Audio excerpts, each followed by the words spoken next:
Welcome to Rock's Previews, Reviews and Excerpts. This is the excerpt from Mistborn, The Fallen Empire, narrated by Michael Kramer. It is the opening scene of the book, and gives reader and listeners the first taste of the ebook and audiobooks. It is the first 10 minutes of the 24 hours and 37 minutes of the first audiobook from Audible.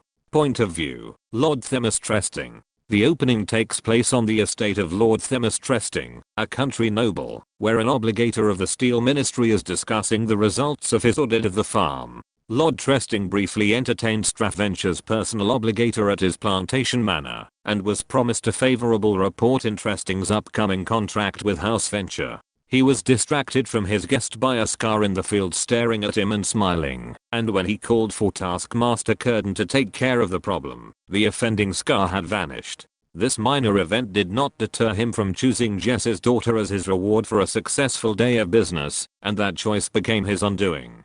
Kelsier took the opportunity to kill the entire noble population of the manor and burn the building to the ground. Prologue 1. Ash fell from the sky. Lord Tresting frowned, glancing up at the ruddy midday sky as his servants scuttled forward, opening a parasol over Tresting and his distinguished guest. Ashfalls weren't that uncommon in the Final Empire, but Tresting had hoped to avoid getting soot stains on his fine new suit coat and red vest, which had just arrived via canal boat from Luthadel itself. Fortunately, there wasn't much wind. The parasol would likely be effective. Tresting stood with his guest on a small hilltop patio that overlooked the fields. Hundreds of people in brown smocks worked in the falling ash, caring for the crops. There was a sluggishness to their efforts, but of course that was the way of the Ska. The peasants were an indolent, unproductive lot. They didn't complain, of course. They knew better than that. Instead, they simply worked with bowed heads, moving about their work with quiet apathy. The passing whip of a taskmaster would force them into dedicated motion for a few moments, but as soon as the taskmaster passed, they would return to their languor. Tresting turned to the man standing beside him on the hill. "One would think," Tresting noted, "that 1,000 years of working in fields would have bred them to be a little more effective at it." The obligator turned, raising an eyebrow, the motion done as if to highlight his most distinctive feature, the intricate tattoos that laced the skin around his eyes. The tattoos were enormous, reaching all the way across his brow and up the sides of his nose. This was a full prelin, a very important obligator indeed. Tresting had his own personal obligators back at the manor, but they were only minor functionaries with barely a few marks around their eyes. This man had arrived from Luthadel with the same canal boat that had brought Tresting's new suit. "You should see City Ska, Tresting," the obligator said, turning back to watch the Ska workers. "These are actually quite diligent, compared to those inside Luthadel. You have more direct control over your Ska here. How many would you say you lose a month?"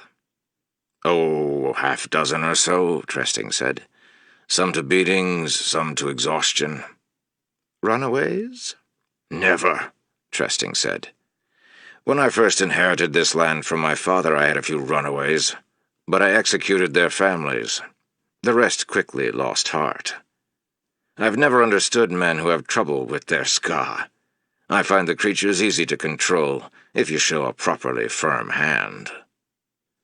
The obligator nodded, standing quietly in his gray robes. He seemed pleased, which was a good thing. The Ska weren't actually Tresting's property. Like all Ska, they belonged to the Lord Ruler. Tresting only leased the workers from his god, much in the same way he paid for the services of his obligators. The obligator looked down, checking his pocket watch, then glanced up at the sun. Despite the ashfall, the sun was bright this day, shining a brilliant crimson red behind the smoky blackness of the upper sky. Tresting removed a handkerchief and wiped his brow, thankful for the parasol's shade against the midday heat. "Very well, Tresting," the obligator said. "I will carry your proposal to Lord Venture as requested. He will have a favorable report from me on your operations here." Trusting held in a sigh of relief. An obligator was required to witness any contract or business deal between noblemen. True, even a lowly obligator like the ones Trusting employed could serve as such a witness, but it meant so much more to impress Strathventure's own obligator. The obligator turned toward him. "I will leave back down the canal this afternoon." "So soon?" Trusting asked. "Wouldn't you care to stay for supper?" "No," the obligator replied. "Though there is another matter I wish to discuss with you. I came not only at the behest of Lord Venture, but to look in on some matters for the Canton of Inquisition. Rumors say that you like to dally with your Scar women." Trusting felt a chill. The obligator smiled. He likely meant it to be disarming, but Trusting only found it eerie. "Don't worry yourself, Trusting," the obligator said. "If there had been any real worries about your actions, a Steel Inquisitor would have been sent here in my place." Trusting nodded slowly. Inquisitor. He'd never seen one of the inhuman creatures, but he had heard stories. "I have been satisfied regarding your actions with the Scar women," the obligator said, looking back over the fields. "What I've seen and heard here indicate that you always clean up your messes. A man such as yourself, efficient, productive, could go far in Luthadel. A few more years of work, some inspired mercantile deals, and who knows?" The obligator turned away, and Trusting found himself smiling. It wasn't a promise or even an endorsement. For the most part, obligators were more bureaucrats and witnesses than they were priests. But to hear such praise from one of the Lord Ruler's own servants... Trusting knew that some nobility considered the obligators to be unsettling. Some men even considered them a bother. But at that moment, Trusting could have kissed his distinguished guest. Trusting turned back toward the Scar, who worked quietly beneath the bloody sun and the lazy flakes of ash. Trusting had always been a country nobleman, living on his plantation, dreaming of perhaps moving into Luthadel itself. He had heard of the balls and the parties, the glamour and the intrigue, and it excited him to no end. "I'll have to celebrate tonight," he thought. There was that young girl in the 14th hovel that he'd been watching for some time. He smiled again. A few more years of work, the obligator had said. But could Trusting perhaps speed that up if he worked a little harder? His Scar population had been growing lately. Perhaps if he pushed them a bit more, he could bring in an extra harvest this summer and fulfill his contract with Lord Venture in extra measure. Trusting nodded as he watched the crowd of lazy Scar, some working with their hoes, others on hands and knees pushing the ash away from the fledgling crops. They didn't complain, they didn't hope, they barely dared think. That was the way it should be, for they were Scar. They were... Trusting froze as one of the Scar looked up. The man met Trusting's eyes, a spark... No, a fire of defiance showing in his expression. Trusting had never seen anything like it, not in the face of a Scar. Trusting stepped backward reflexively, a chill running through him as the strange, straight-backed Scar held his eyes. And smiled. Trusting looked away.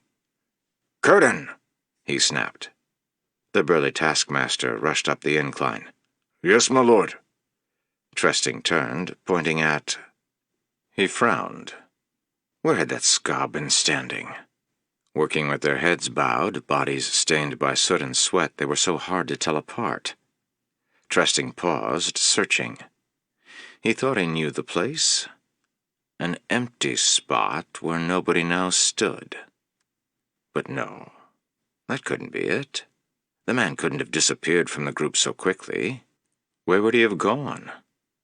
He must be in there somewhere, working with his head now properly bowed. Still, his moment of apparent defiance was inexcusable. "My lord?" Curtin asked again. The obligator stood at the side, watching curiously. It would not be wise to let the man know that one of the ska had acted so brazenly. "Work the ska in that southern section a little harder," Tresting ordered, pointing. "I see them being sluggish, even for ska. Beat a few of them." Curtin shrugged, but nodded. It wasn't much of a reason for a beating, but then he didn't need much of a reason to give the workers a beating. They were, after all, only ska. Kelsier had heard stories. He had heard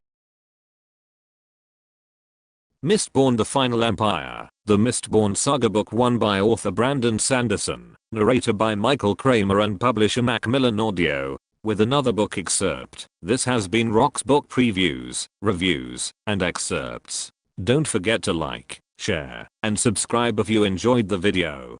Please utilize the links in the description to read or listen to this book if this has piqued your interest. Both these things help the channel and allow me to put out more videos.